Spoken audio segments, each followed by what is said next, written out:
If you want to learn how to rewire your nervous system to lead with calm, listen in.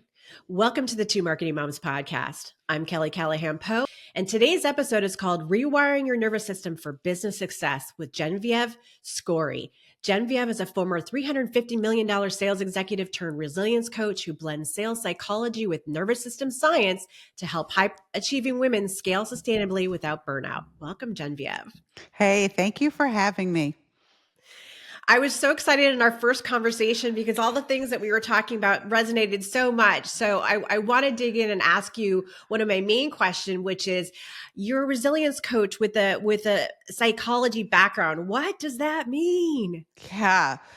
It means one, I understand it, and two, I've been there, which I think is really important. So I specialize in helping high performing entrepreneurs, those of us that are kind of type A, really set ourselves up for success by navigating the highs and the lows of our journeys and doing what I call mapping out personal strategies that provide emotional and mental and tactical support for the journey. Like we're setting up the resilience thing for you because those of us that are high achieving, I think really need it.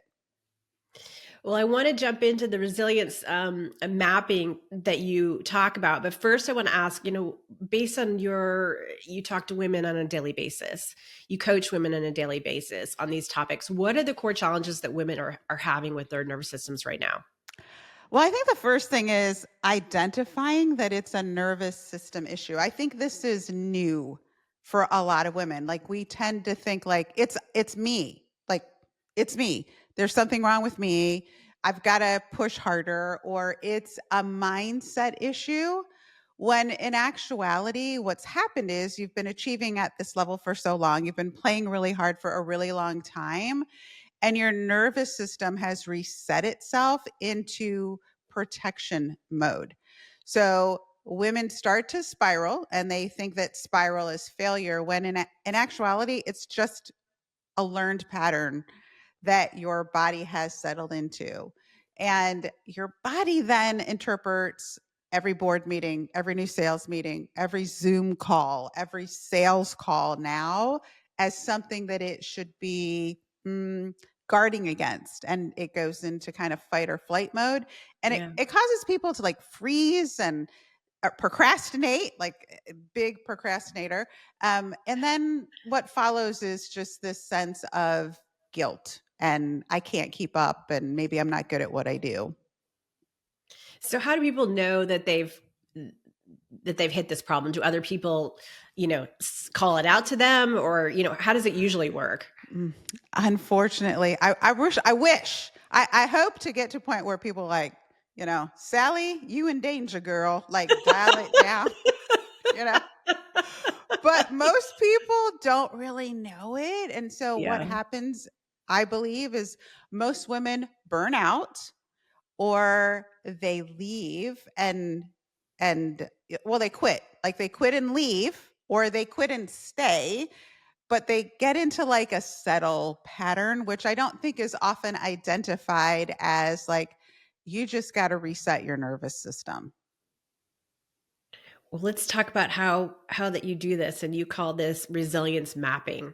correct? Can you tell us Yes. about that and the three-step framework for breaking those learned patterns? Yeah. So I start off with a little story. I remember starting off in both my entrepreneurial life and my executive life. And I had one friend who was a super high performer, just like me. And I remember her advice to me was always like, you got to learn how to play the corporate game. And most people don't understand that there's a whole language, there's a whole culture. And the higher you get, the more you kind of need to know, but people aren't really out there telling you these are the things that you need to be mindful of. So I think what happens is women set themselves up for failure by having some fantasy about that next job, right? I've got to get the next promotion because fantasy, or I've got to have my own business fantasy. And nobody says, hey, there's ups and downs here. There are it's like baseball. There are innings and you strike out and there are balls, and you've got to set up a strategy to navigate the terrain, right? So a strategy is just your plan to survive, your plan to win. So the first thing that we want people to do is start to look at the journey and think about, where are there going to potentially be some pitfalls? What don't you know that you don't know that you don't know? And then I think, honestly, like, there's a foundational component even before the steps of, let's just make sure we're really, really clear on what your values are. Because what I found is that the underlying reason that most people get themselves into kind of a place where their nervous system has gone off the rails is they've been untrue to their values. They've adopted somebody else's values. And I get that. I've been there. So we talk about setting a framework first, or setting a foundation first. That's, let's make sure you're clear on your values. Let's make sure we know where you want to go. And then we can talk about, here's the day-to-day component. So step number one is, we got to start looking at your day, your weeks, your months, your past history, and figure out, what are the patterns that start this nervous system problem, if you will, right? And by nervous system, I mean, for you all that are listening, it's that tension that you feel and you're not sure why, right? Like, you should be excited, but you're freaking out a little bit. It's the lack of motivation to get something done. It's this fight or flight thing. Like, I'm very good at what I call an on guard response. Like, that is my go-to. I'm like, on guard. Like, my nervous system, when you're in your amygdala, which is your fight or flight part of your brain, everybody reacts differently. So you're either going to see things as something you need to, like, I'm attack first, right? Or you're going to run from it. And there are just various versions of that. And so we try to make people aware first. So we educate people. So you're a fight, not a flight. I am definitely a fight. I'm a fight, and then I'm going to fly. I'm just like, I'm going to get that first punch in, and then I'm running, I'm a flight. I admit it. Are you? Yeah. And it's really interesting because people talk about, like, ghosting. You hear people say, "Oh, I was ghosted." Yeah. And I'm like, you weren't ghosted. She, like, just ran in her fight or flight mode. That was like a strategic, actually not strategic. It was a response to something that was happening. You'll notice sometimes you get tight in your chest, so you might get tight in your chest. I'm going to go for, we're going to burn this all down. We're burning it all down right here and right now. And so what we try to do is identify, like, what causes that. Yeah. And for me, I know I get like that when I feel like I'm being challenged, and my brain says challenge is bad because challenge means you're not doing a good job, which is not at all the case, right? But you can see how in a work environment or in interactions or relationships, if every challenge causes this response, it's not going to work out so well, So that's kind of step number one. I don't know. What are your patterns? Do you know what your patterns are? Can you recognize any of that in you? Yes. Because my dad called me out on it. He said, when things going bad, you just flee. You get the heck out of there. And I think that's true, because instead of being brave and explaining, here are my issues, A, B, and C, I just, I don't stand up to it, which I need to work on, clearly. Yeah. And if you have someone that can help you with that, if you can talk to someone throughout your week and we can dissect, so what happened this week? What were your patterns? What were your triggers? Because if you know what your triggers are, then the idea is we can watch for them, we can create a response. And that leads to step number 2, which is we can learn to regulate before we react. So I don't know about you, but I have been in meetings where I look at people and I look at an interaction and somebody just, they take a minute. They take a minute and they, like, they kind of inhale, exhale, and they might even look off a little bit, or they might look down at their paper and write something and then look up. And I always think about that. And I'm like, wow, how do you have the discipline to not reach across the table and strangle that person? Where does that come from? I was Yeah. not raised in a household where the first reaction was, you know what? Stop and pause. Stop and pause for a minute. So the second step is really to ask yourself, like, okay, what can I do to soften the moment, to slow myself down? If I understand, like, okay, this, because in a lot of cases, what we find is like person X tends to trigger, you know. Yeah. Sometimes it's a conversation with your boss. Sometimes it's a conversation with your junior. Sometimes it's a customer. Sometimes it's a relative. Like there's a lot. And so we plan out the week. We know what's happening this week. We know what meetings are you going to be in? What do you have to do this week that is potentially going to be a trigger for you? And then let's figure out coping mechanisms so that you understand we can train the body to, instead of feeling unsafe and going into fight or flight mode, taking a minute, take that cleansing breath, and then respond based on a response that we maybe have pre-planned. So You say that most women don't need more strategy, they need more safety, which is kind of in line with what we're talking about. Can you elaborate on that?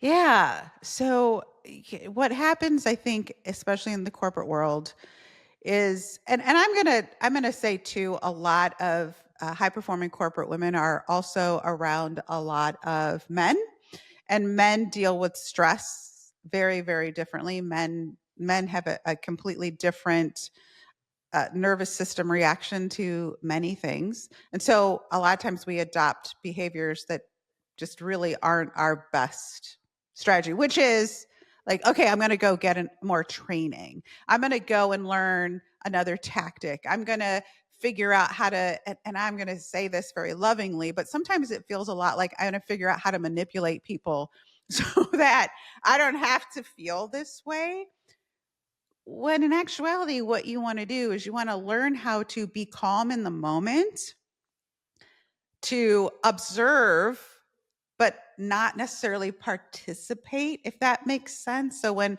things start to get a little weird, instead of going like, on guard, it becomes like, that was an interesting response. I don't have to adopt the energy associated with whatever is going on. Yeah. I don't, and Mel Robbins talks a lot about like, hey, your body doesn't really know the difference between excitement and, fear. You can tell yourself this is fun. Yeah. Right? This is exciting. It is not scary. This is exciting, right? It's kind of along those same lines of just Yeah. rewiring yourself. And a lot of women, I think, get stuck in like, there's something wrong with me. I need another class. And it's like, no, girl, you just need to learn how to get that nervous system to not think that every one of those growth opportunities is a threat, to you. And then your body then just reacts.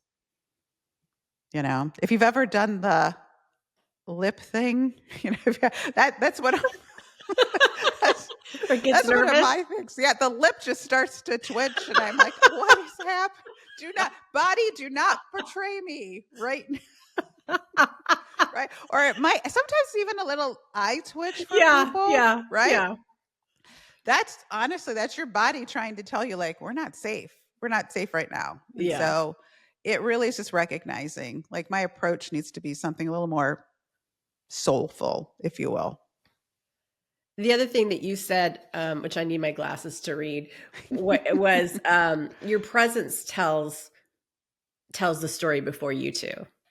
Yes. So people can tell and calculate your energy when you walk in a room.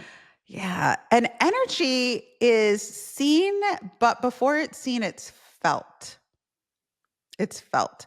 So there's actually some research that says that the way that you're feeling actually is feelable, if you will, up to like 10 feet around you. So your energy is actually this thing that can be measured where people are like, ugh, like, and I think the best example of that is pets tune into that. There are a Hmm. lot of people that are like, my dog doesn't like anyone, but they like you. And it's always like that really sweet, nice person that's super calm. Animals tune into that. There's also, I think we experience that with just even out and about. Have you ever been somewhere and things are getting a little messy or weird or potentially confrontational, and someone's in the environment and just their presence kind of settles everything down? Yeah. So your presence, your energy can work against you without you actually even really knowing it. And that's unfortunate for a lot of people. Well, are there any other strategies as part of the framework of resilience mapping that you can mention? Yeah. Yeah. Well, I think what's going to happen for most people is you're going to have to practice it. You're going to have to practice a lot of it. I always ask people, have you ever been on like a ride at an amusement park? Yeah. And have you ever been afraid on the ride? And most people will be like, yes, oh my gosh, there was this time I was on this roller coaster, I rode it, screamed the whole entire time. And I said, now when you get to the bottom of the ride and the ride is over, what is typically your reaction? Oh, it was fine. Yeah, right? And in a lot of cases, you're like, that was fun. Let's go again, right? So you've taught your body that you can survive this. And Yeah. then what happens in your brain is it gets categorized in the safety part of the brain. So that experience is no longer a threat to you. But for a lot of people, you just got to keep moving it over so it's a little less stressful. It's a little so once you learn how to regulate before you react, you just make these little micro shifts. It's kind of like next time that happens, I'm going to do this. Or in business, it's like it scares me to make cold calls, or it scares me to close a sale, or it scares me to ask people for appointments. And it's like, great, what small step can we take in that direction so that your body starts to see like you didn't die when that happened? And I can't remember what I was it was a movie or something. It was a movie. And some crazy thing happened. And at the end of it, one of the guys said, yeah, but you didn't die. And I was like, that's perfect. That is exactly the mantra we need. Yeah, but I didn't die. And the more you can get to that place where you're like, okay, I'm willing to work through it. I'm willing to set myself up. I'm going to create part of resilience mapping is creating support strategies so that you can go and talk to people and have the support when it happens. And you don't feel guilty, because if you pile on to a, a nervous system issue another bad reaction, all you've done is solidify and hardwire in your brain, see, that didn't work out for you. So Yeah. each time you interrupt, you need to take a win. And that's the other part of resilience mapping, is how are we going to measure progress and wins every step along the way? That makes a lot of sense. Well, what are some other ways? I'm sure there's some people who might be listening thinking, I've been through this, I've been there. I get rattled when I am working in a room or a boardroom and you have to just pick out what seat you want to pick at the table, for example, or if I have to present, or if my boss is presenting, and you can visualize how you would interact in those rooms, and how uh, you might not be as calm as you would imagine yourself to be because you're intimidated or yada yada. So, are there any other tactics or strategies that you can take to calm the mind, and to kind of get back into this stabilizing the nervous system? Yeah. Great question. And I think it's as easy as getting in tune with what you're feeling. So a lot of people experience something, but they don't really stop in the moment and ask themselves, where am I feeling this? Right? Like I think it really does help to stop and think, okay, where am I feeling this? And it's like I'm feeling it in my head. I have like a crazy headache, or my head is spinning, or I'm feeling it in my chest, and now I'm having a hard time breathing, or like sometimes my hands are tingling. Just literally putting some attention on that in that moment. And because here's what happens. I love visualization, and I think visualization is a absolutely great practice. It has to come along with feeling. It has to Yeah. come along with feeling. So if we know that this is going to be a trigger, let's say you have to do a presentation, you know it's going to be a trigger. What we have to do is put ourselves mentally in that space. Great. You're talking. All of a sudden, what's happening? Like, oh my gosh, my throat is getting dry. Great. So you're feeling it in your throat. I'm feeling your throat. Can you relax your throat? Can we relax? Yep. Okay. Can we start before we even get in the room? And like, here's the little exercises that you're going to do to regulate your nervous system. So we can look at all sides of the experience, but the feeling part is what has to be rehearsed. What has to be rehearsed. Like for me, a lot of times I'll think like, oh my gosh, I'm going to be in a room with so and so, and they just make me nervous, right? They just make me nervous. Well, picking apart the real reason behind why they make me nervous is also part of the resilient mapping. It's Hmm. like, well, what about that person puts them on a different playing field than you? Because if you think about why somebody makes you nervous, it's because you're judging them as better than you in some way, shape, or form. And if we can get to what does that feel when that happens? How can we get you? And sometimes for people, it's breathing. Sometimes for people, it's, put a piece of paper in front of you, put your hands on the paper, you know, write out the words, I am calm. And that's a strategy that I do. I always like, Yeah. I actually have stickers on my thing that say, stay calm, Yeah, I do too. just stay calm. And so it does, it's practice. I mean, it really is practice. I got done playing pickleball, love pickleball. Yeah. And my stress point at pickleball is the no volley zone because the ball speeds up there. And I was watching a video of this woman, and she goes, really, you need to calm the whole game down. And she put this strategy out there. She's like, just put your paddle out here, relax, and then let the ball hit the paddle. Don't react to the ball hitting the paddle. And I was like, aha, let me try that. And I did. And it works. It's like, okay. So for some people, it's just like, let's just create awareness. Let's create a strategy instead so that you're not reacting. And then let's continue to practice it so that now you're hardwired to do the safe thing instead of the reacting. Two more questions, if you don't mind. One, how did you fall into this area of expertise? And then two, what are you seeing recently with the people that you coach, the women that you coach? Are you seeing more patients? Because, right now things are crazy with Yeah. government shutdown. I'm in DC, so it's a different story here.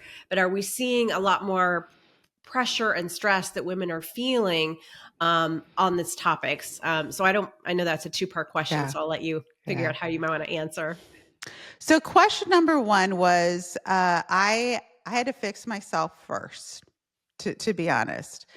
I was a crazy toxic hustler. If I was not busy, like one of the strategies I will tell you that I had to learn to employ is you got to actually rest. Like you have to rest. Like I had to train myself. It was safe to not have my laptop open every weekend. And when I coach people and I tell them you have to pick 2 days, consecutive days where you're not going to work, you can literally see like the perspiration starting, Yeah. you know? So for me, I had this great career. I loved what I was doing, and I put that in quote because that became the justification for the hustle, like all the time. I would work until late. I would work during the day. I loved it, I told myself. And I just really burned myself like way out. I realized that there were so many parts of my life that I wasn't experiencing because I was always putting the work, the hustle in place. I'm super competitive by nature, and so I had to learn how to like everything's not a competition. I don't know if anybody can relate to this. If we have time for a quick story, Sure. I realized I had a problem when my husband and I went on a cruise, and we were on these little canoes canoeing through the Bahamas. It was beautiful. And I didn't want to be the last couple on on this leisurely, beautiful, and I mean like literally last in line. And so I'm like, come on, let's go. I'm like, what are you doing? Like, pedal harder, pedal. And he turned around and he looked at me and he's like, stop. You're at like a 20. You need to be at like a 2. This is not the Olympics. We do not have to get to the shore before the people. Like, we were second to last, and I was in this line of people. But my nervous system was wired to like win, win, win, Yeah. go, go, go. And so I had to actually take some time to start really assessing how I was showing up. And I did a lot of self reflection. I have spent a lot of time studying a lot of this topic. And I just put it together as a framework. And I was like, oh my gosh, I can see clearly now this is how this all fits together. And then I started talking to other women, and they were like, yeah, that's me 100%. Like, I never don't work on the weekends. I put my kids to bed and then I log back on and all of this kind of stuff. And so for me, it was that. And then talking to my inner circle, and then finding even in their inner circles, everybody was experiencing the same thing. And I'm like, you can't perform at that level and still perform well for an extended period of time. So that's how I stumbled upon it, and then put some structure around it, and then began to help other people. Your other question, I can't even remember now.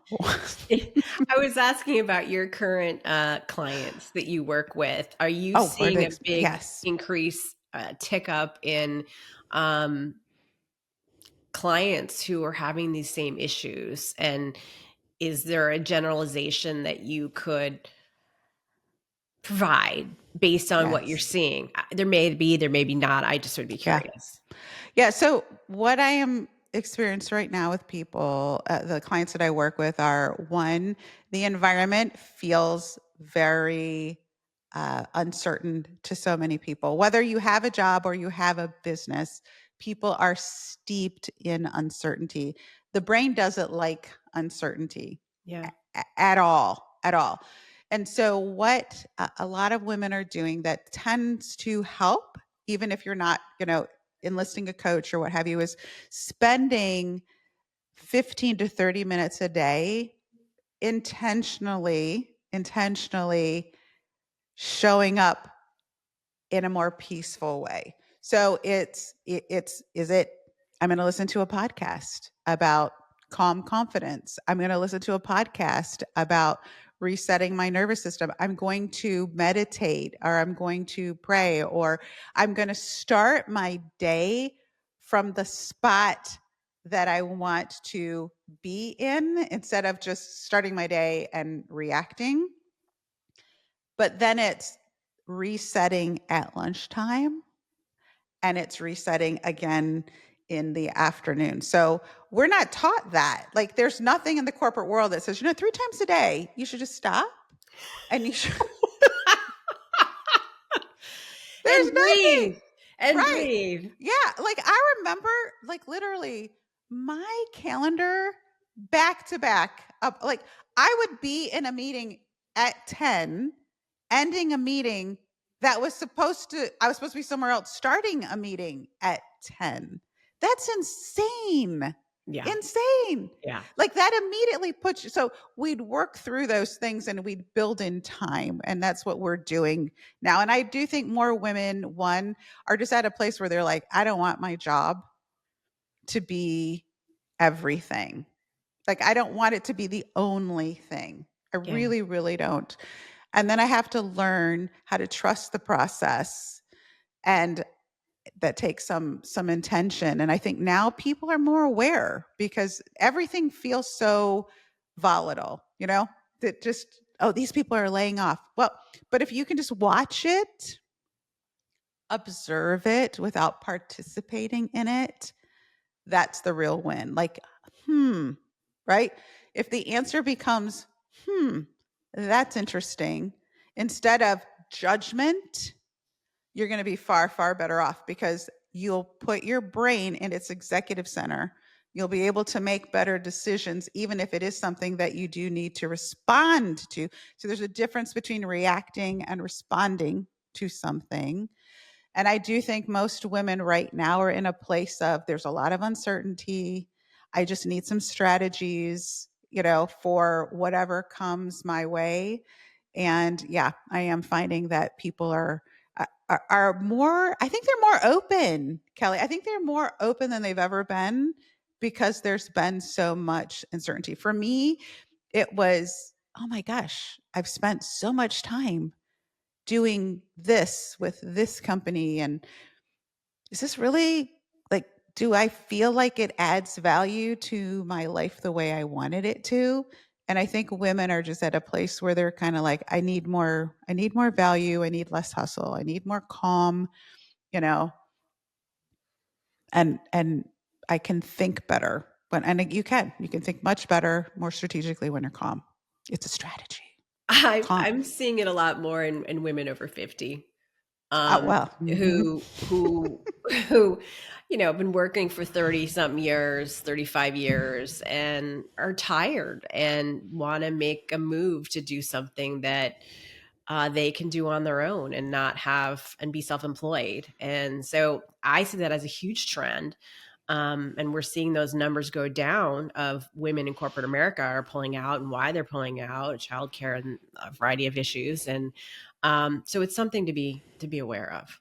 Yeah. Well, I love that woman on social media, the We Do Not Care Club. Oh, I love her. So she just needs a corporate version. It's like, She we do does. not care. We do not care if the meeting starts at 10 and the other one starts at 10. Yeah. One starts and ends at 10.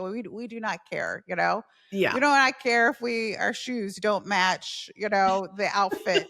The way, like, and I do think too, I think you're right. I think that's a byproduct of building up stress and getting to a point where the body finally goes like, it's I'm not out. safe anymore. Yeah. Yeah.